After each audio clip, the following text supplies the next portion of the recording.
조금 철도 구조 개혁 변천사입니다. 유인물 18페이지가 되겠습니다. 철도 구조 개혁 민영화 논의는 1980년대 이후 세계적으로 신자유주의 흐름 속에서 강화가 됐었고, 제가 이걸 읽은 또 1987년 4월 1일 날 JR로 국철이 민영화의 길을 걸었던 걸로 기억을 하고 있습니다. 저도 1989년 노태우 정부에서 최초로 구조개혁을 추진하다가 공사 재정 부담으로 무산이 된 적이 있었는데, 저도 그 당시에 박사과정 마치고 91년도 무렵으로 생각을 하는데, 교통연구원의 위촉연구원으로 참여를 해서 철도 민영화 중장기 전략계획 수립에 참여했던 기억이 좀 있습니다.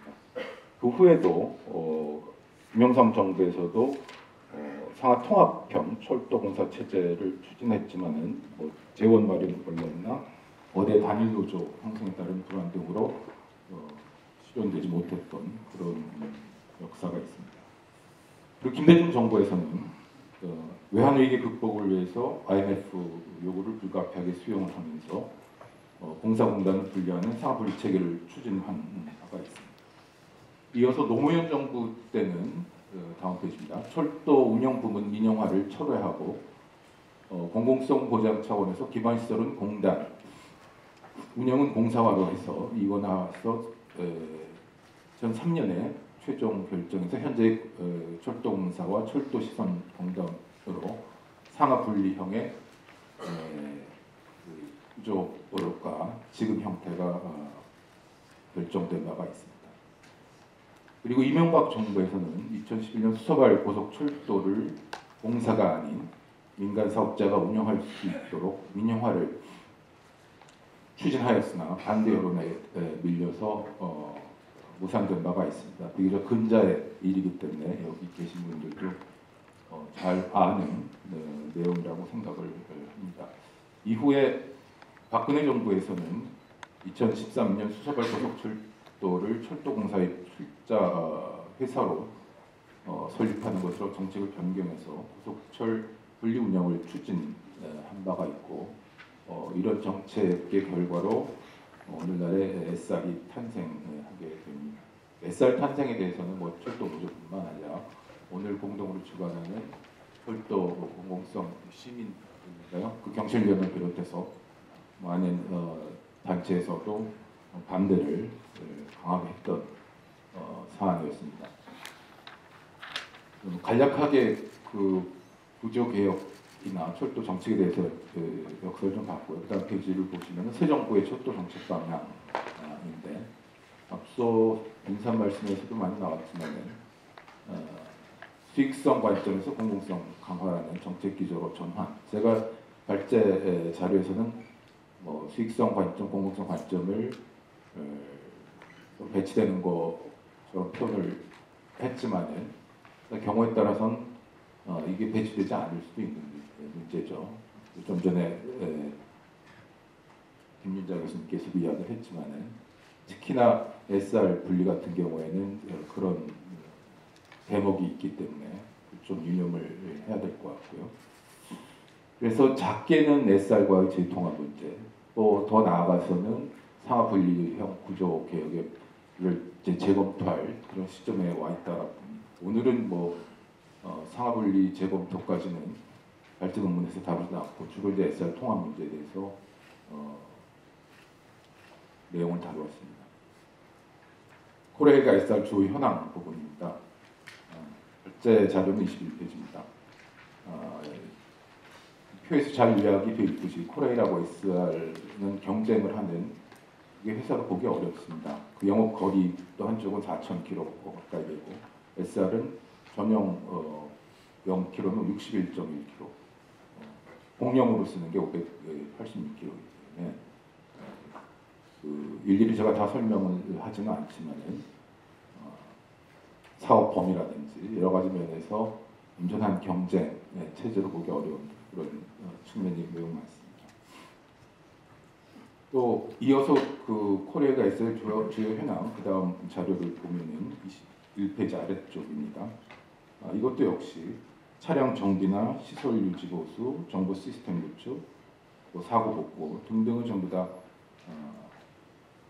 코레일에 위탁을 하든지 지원을 받는지 뭐 이런 형태이기 때문에 이때 역시 공정한 경쟁 형태를 볼 수 없고 어떻게 보면은 코레일에 기생을 해서 수익을 내는 그런 구조라고 볼 수가 있습니다. 코레일에서 차량도 임대하고 하는데 임대료 산정도 산정의 적정성 같은 문제도 제기되고 있는 걸로 알고 있습니다. 그 다음은 수서발 고속철 개통의 효과입니다. 운임 정책은 KTX 대비 평균 10% 저렴한 가격으로 알려져 있습니다. 제가 지금 칼럼에서도 한번 다룬 적이 있지만은 KTX도 코레일도 KTX만 놓고 보면은 흑자가 상당합니다. 근데 이제 코레일은 교차 보조, KTX에서 내는 흑자 가지고 무궁화호라든지 이걸 이제 보조해주는 교차 보조 공공 서비스 의무라고 하죠, PSO라고 하죠. 이런 것 때문에 그 열차 운임을 KTX 운임을 내리기가 쉽지 않은 구조입니다. KTX만 떼놓고 보면 내릴 수 있죠. 그리고 이제 부가 서비스라든지 접근성 개선이라든지 혹은 이제 SRT 개통으로 인해서 신규 고속철도 이용 인원이 증가하는 이런 개통 효과를 우리가 볼 수가 있습니다. 그런데 이제 이런 개통 효과, 개통 이후에 이전 사실은 저는 개인적으로 SR하고 통합 문제가 1년 동안 운영 성과를 보고 평가를 해보고 논의하자 뭐 이런 차원에서 조금 미루어지고 있는 걸로 알고 있습니다만은 단추가 잘못 끼워졌다라고 생각을 해요. 이거는 1년의 어떤 성과를 평가하는 문제가 아니고 논리적으로 생각해보고 하면은 SR하고의 분리 자체가 잘못됐다라고 생각하기 때문에 1년이든 몇 년이든 운영 평가를 통해서 SR을 재통합한다라는 논리는 전 개인적으로 동의하기 어려운 일이라고 생각을 합니다.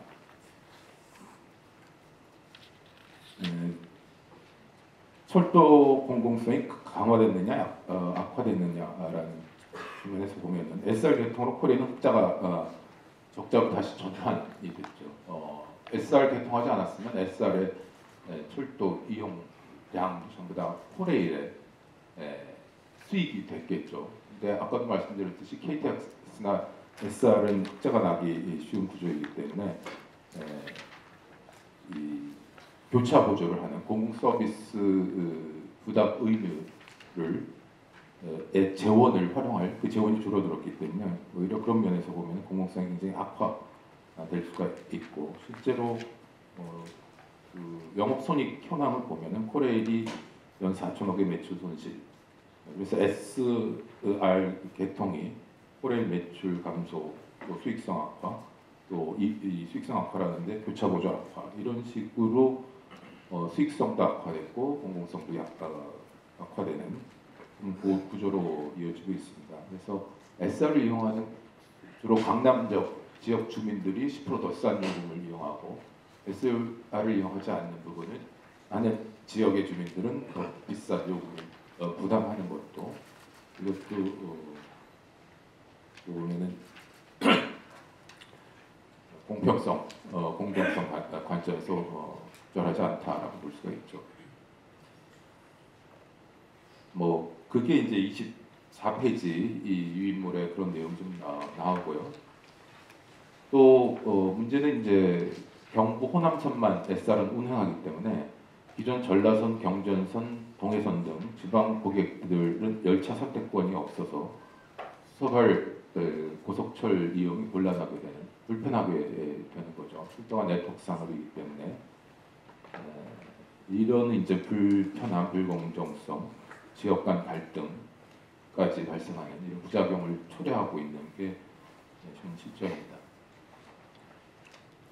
다음은 이제 효율적이냐 비효율적이냐 뭐 이런 이제 문제를 지적할 수가 있는데 운영사 분리로 인해 가지고 연간 260억 원의 불필요한 중복 비용, 행정 비용, 뭐 별도로 시설도 필요하고 총무 인사 비용 뭐 이런 것도 필요하기 때문에 불필요한 행정 비용이 중복해서 발생할 수가 있고 이게 이제 연간 260억이고 30년이면 7,800억의 중복 비용 발생하는 걸로 수정을 할 수가 있습니다.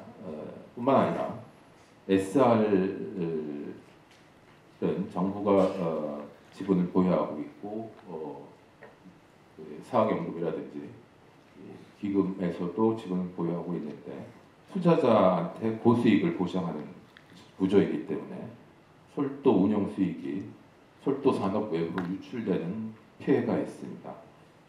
가뜩이나 부채도 있고 공공성 강화를 위해서 써야 되는데 수익이 외부로 유출돼서 교차 구조라든지 공공 서비스 부담 의무를 제대로 할 수 없다라고 한다면은 수익성 면에서도 공공성 면에서도 문제라고 보지 않을 수가 없습니다.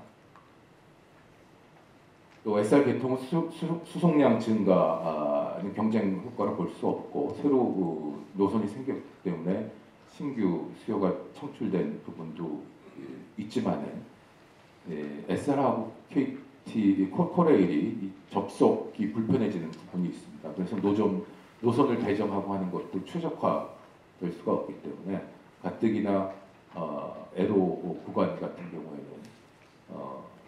사실은 굉장히 낭비적인 요인도 있죠.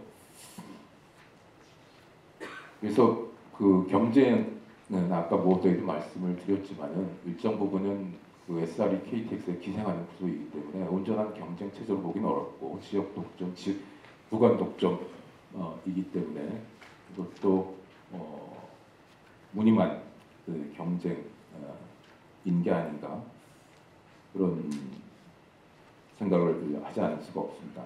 25페이지 위에 쪽 그 유인물을 보시면은 SR 개통으로 KTX 좌석 부족 현상이 심화되고 SRT국엔 불필요한 환승이 증가하게 됩니다. 그래서 오히려 분리로 인해서 여러 가지 비효율, 불편함 이런 것들이 발생을 하고 있죠.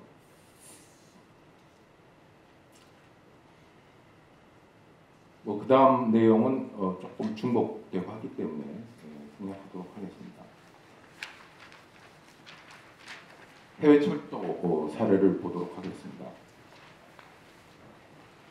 90년대, 80년대, 90년대 신자유주의 사조로 인해서 세계 많은 나라에서 민영화가 시도가 됐었죠. 90년대 이전 신자유주의 사조의 분리 구조가 국가보다는 비율과 부작용이 초래되어 2000년대 들어서는 이제 통합 구조로 전환하는 경우가 늘고 있는 걸로 알고 있습니다.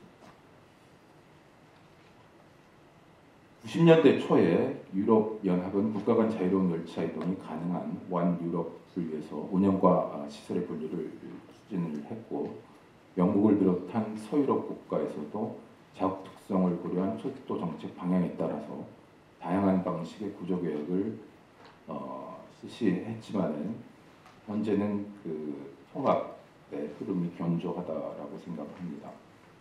그래서 2000년대 의 세계 철도 트렌드는 규모의 경제와 시장 경쟁의 조화를 고려한 실적 산업 구조로 변화하고 통합 체제 방식의 하나의 흐름을 자리 잡고 있는 걸로 해외에서도 우리가 확인을 할 수가 있습니다. 다음은 유물 27페이지입니다. 해외 철도 구조계획 평가에 대해서 보도록 하겠습니다. 철도 산업의 분할 체제에 대해서 여러 기관들이 진단과 평가를 시행한 몇몇 사례를 보고자 합니다. 2011년 유럽 철도 연맹은 상하 분리 구조가 철도 산업의 비용 증가를 초래할 수 있다며 경고한 바 있고 2012년 롤랜드 버거 유럽 최대 전략 컨설팅 회사는 철도 네트워크 산업의 특성상 상하 통합 형태가 철도 산업에서 가장 효율적인 구조임을 제시한 바가 있습니다.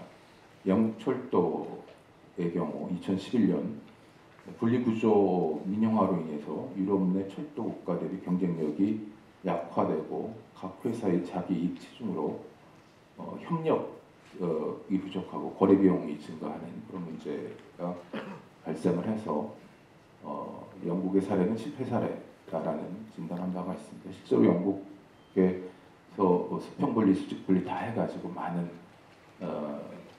형태, 많은 수의 민영화 회사가 탄생을 했는데 이후에 안전상호라든지 또 그렇다고 해서 경쟁을 도입했다고 해서 뭐 요금이 싸지고 하고 이런 식의 이제 긍정적인 효과는 별로 없었던 걸로 우리가 많은 분들이 아마 알고 계십니다.